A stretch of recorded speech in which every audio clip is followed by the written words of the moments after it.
सहरा में जंगलों में बयाबान में पढ़ो, सहरा में जंगलों में बयाबान में पढ़ो, मीनार गिर पड़े तो फिर मैदान में पढ़ो।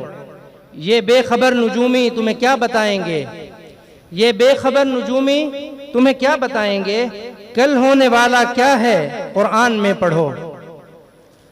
अल्हम्दुलिल्लाह, आज के इस पुरफतन दौर के अंदर जब हर तरफ दुश्मनाने दीन हमारे मुल्क में और हमारे दीन के खिलाफ साजिशें करने में मसरूफ़ अमल हैं, अल्लाह का शुक्र है कि इस दौर में भी कुरान मजीद और दीन इस्लाम के सिपाही कुरान मजीद की हिफाजत और अज़मत को लिए हुए अल्हम्दुलिल्लाह मैदान अमल में सरगर्दा हैं। यही छोटे बच्चे, अल्लाह ताला इन बच्चों से वो काम ले रहे हैं जो शायद बड़ी बड़ी अफवाज नहीं किया करती। आपने कोलंबस का नाम तो सुना होगा, कोलंबस जिसने अमेरिका दरियाफ्त किया था। मैं सिर्फ आपको मिसाल देना चाहता हूं कि इल्म की फजीलत क्या है। बज़ाहिर वो इल्म दुनिया का इल्म है, लेकिन इस मिसाल से ये वाज़ेह हो जाएगा कि अगर दुनिया का इल्म इतनी अहमियत रखता है तो फिर दीन का इल्म कैसा होगा जो कि खुद रब्बुल आलमीन की तरफ से नाजिल किया गया है। तो मैं बता रहा था कि कोलंबस जिसने अमेरिका दरियाफ्त किया था वो एक जहाज रां का बेटा था जो जहाज बनाया करते थे।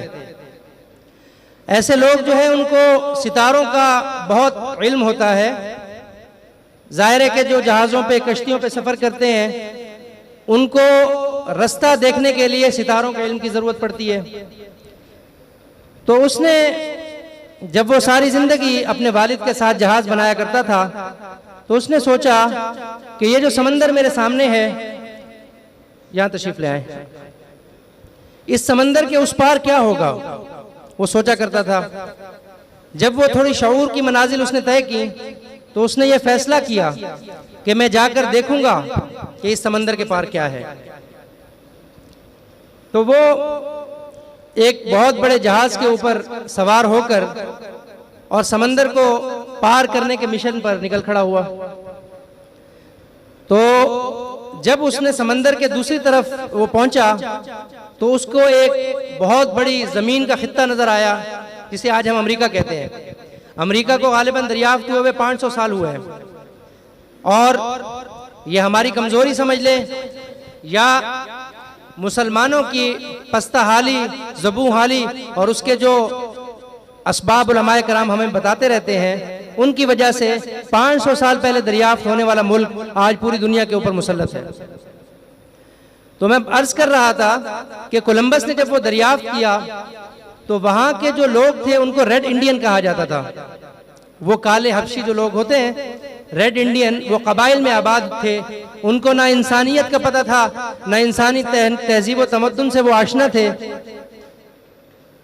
तो जैसे ही वो जहाज लंगर अंदाज हुआ तो उन लोगों ने हमला कर दिया। तो कोलंबस भाग खड़ा हुआ।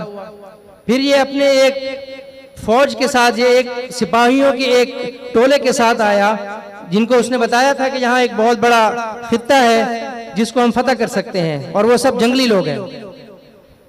जब वहाँ उन फौजियों ने हमला किया तो चूंकि वो कबायली लोग थे, वो अपने इलाके की हिफाजत करना जानते थे, उन्होंने उन फौजियों को भगा दिया। तो कोलंबस को वो बहुत सोचता रहा कि मैं किस तरह इस इलाके को फतह करूं।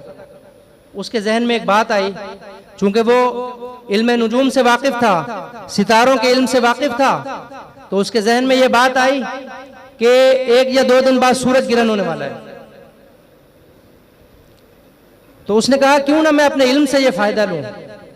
तो वो हबशियों के पास गया। उसने कहा कि मैं फलां फलां, जैसे आज हमारे यहाँ कुछ अल्लाह रहमत फरमाए कुछ नाम निहाद पीर होते हैं, वैसे तो जो पीर और अल्लाह वाले हैं, जो सही अल्लाह वाले हैं, उनकी जूतियों की खाक हमारी आंखों का सुरमा है।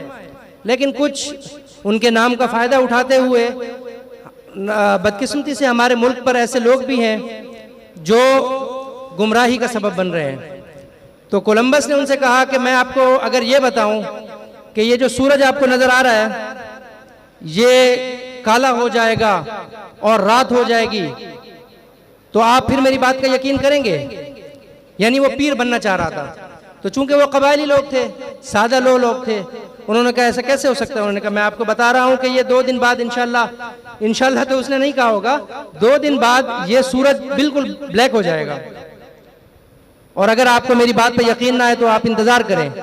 और हकीकत यह है कि उसको इल्म नुजूम का बखूबी अंदाजा था। तो 2 दिन बाद जब सूरज गिरन हुआ तो वो सब भागते हुए उसके पास आए कि आप इसको फटाफट हटाएं, हमारे ऊपर तो अजाब आ गया है, हम तो डूब जाएंगे, ये तो सूरज खत्म हो गया है। तो उसने कहा फिक्र ना करें, ये सुबह तक ये खत्म हो जाएगा।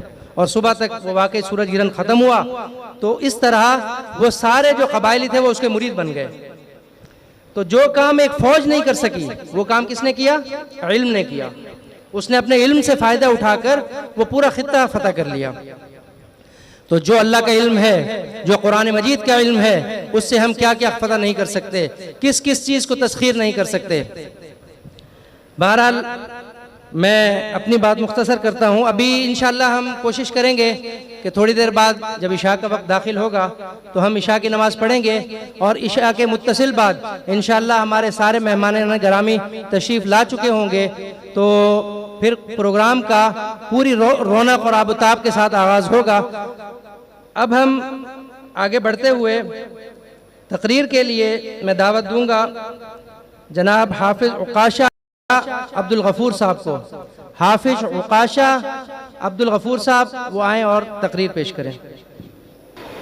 नहमदुहु व नुसल्ली अला रसूलिहिल करीम, अम्मा बाद, फ़अऊज़ु बिल्लाहि मिनश शैतानिर रजीम, बिस्मिल्लाहिर रहमानिर रहीम। लक़द मन्नल्लाहु अलल मुअमिनीन इज़ बअस फ़ीहिम रसूलन मिन अनफ़ुसिहिम यत्लू अलैहिम आयातिही व युज़क्कीहिम व युअल्लिमुहुमुल किताब वल हिकमह। सदक़ल्लाहुल अज़ीम। वक़ाल नबिय्यु सल्लल्लाहु अलैहि वसल्लम, कुन्तु नबिय्यन व आदमु बैनल माइ वत्तीन, औ कमा क़ाल सल्लल्लाहु अलैहि वसल्लम। हुजूर आए तो सर्रे आफरीश पा गई दुनिया, हुजूर आए तो सर्रे आफरीश पा गई दुनिया, अंधेरों से निकल कर रोशनी पा गई दुनिया। मुझे चेहरों का जंग उतरा, सुते चेहरों पे नूर आया, मुझे चेहरों का जंग उतरा, सुते चेहरों पे नूर आया। हुजूर आए तो मुसलमानों को जीने का शऊर आया। मोहतरम सदर जलसा, मुअज़्ज़िज़ सामिईन, अस्सलामु अलैकुम व रहमतुल्लाहि व बरकातुहू। आज मेरी तकरीर का मौजू हुजूर सल्लल्लाहु अलैहि वसल्लम की आमदे मैमूना के उन्वान से मुअन्वन है। सामिईन गिरामी, तारीख के औराक पलटिए और देखिए इस दुनिया में हुजूर सल्लल्लाहु अलैहि वसल्लम की आमद से कब्ल क्या था। जुल्म ही जुल्म था, कुफ्र और शिर्क का राज था, मामूली बातों पर कट मरना आम था, हर एक का अलग अलग खुदा था। अलगर्ज इंसानियत तबाही व बर्बादी के आखिरी दहाने पर पहुंच चुकी थी। दफातन जुल्मात को उजालों की खबर हुई। हुक्मराने अरबो अजम शहंशाह कौनैन सल्लल्लाहु अलैहि वसल्लम बरोज़ पी 9 रबीउल अव्वल सन आमुल फ़िल बमुताबिक 22 अप्रैल 571 ईस्वी को आलम कुदस से आलम इम्कान में सैकड़ों हजारों पुजारियों को एक ही दर पर झुकाने के लिए सबकी जुबानों पर एक ही कलमा ला इलाहा इल्लल्लाह मुहम्मदुर रसूलुल्लाह जारी करने के लिए काफिला नबूवत के आखिरी मुक्तदा और कसरे नबूवत के सुतून बनकर तशरीफ ले आए। सामिईन गिरामी, आइए मैं आपको हुरूफ तहज्जी की ज़बान मेरे आका नूरे मुजस्सिम फ़ख्रे दो आलम सल्लल्लाहु अलैहि वसल्लम का एक निराली शान सुनाओ। चुनाचे आज सल्लल्लाहु अलैहि वसल्लम की आमद पर अलिफ ने कहा अल्लाह का रसूल आ रहा है, बा ने कहा बानिए इस्लाम आ रहा है, ता ने कहा ताजदारे मदीना आ रहा है, सा ने कहा सरवत वाला आ रहा है, जीम ने कहा जलीलुल क़द्र आ रहा है, हा ने कहा हबीबे खुदा आ रहा है, खा ने कहा खातमुन नबीयीन आ रहा है, दाल ने कहा दो जहां का वली आ रहा है, जाल ने कहा जालिकल किताब कहने वाला आ रहा है, रा ने कहा रहमतुल लिल आलमीन आ रहा है, जा ने कहा जमाने का इमाम आ रहा है, सीन ने कहा साक़िए कौसर आ रहा है, शीन ने कहा शाफ़िए महशर आ रहा है, साद ने कहा सादिक़ो अमीन आ रहा है, साद ने कहा ज़ाइफ़ों का माविया आ रहा है, ता ने कहा ताहिरो मथर आ रहा है, वा ने कहा जुल्म का मिटाने वाला आ रहा है, आइन ने कहा अरब का ताजदार आ रहा है, गैन ने कहा गरीबों का बोला आ रहा है, काफ ने कहा कुरान मजीद वाला आ रहा है, काफ ने कहा कमली वाला आ रहा है, मीम ने कहा मुहम्मदुर रसूलुल्लाह आ रहा है, नून ने कहा नबियों का सरदार आ रहा है, वाव ने कहा वज़ुहा आ रहा है, हा ने कहा हादिए बरहक आ रहा है, और या पुकार उठा यकता और अनोखी शान वाला आ रहा है। शायर कहता है अरबाबे नज़र को कोई ऐसा न मिलेगा, अरबाबे नज़र को कोई ऐसा न मिलेगा, बंदे तो मिल जाएंगे मगर मौला न मिलेगा। तारीख अगर ढूंढेगी सानिए मोहम्मद, तारीख अगर ढूंढेगी सानिए मोहम्मद, सानी तो बड़ी चीज़ है साया न मिलेगा, वमा अलैना इल्लल बलागुल मुबीन। माशाअल्लाह, आप इस बच्चे की उम्र देखें और अल्हम्दुलिल्लाह ये ना सिर्फ हाफिज़ कुरान है बल्कि आप इसका एतमाद मुलाहिज़ा फरमाएं कि कितनी बेहतरीन अंदाज में इन्होंने सीरतुन नबी सल्लल्लाहु अलैहि वसल्लम पेश फरमाई।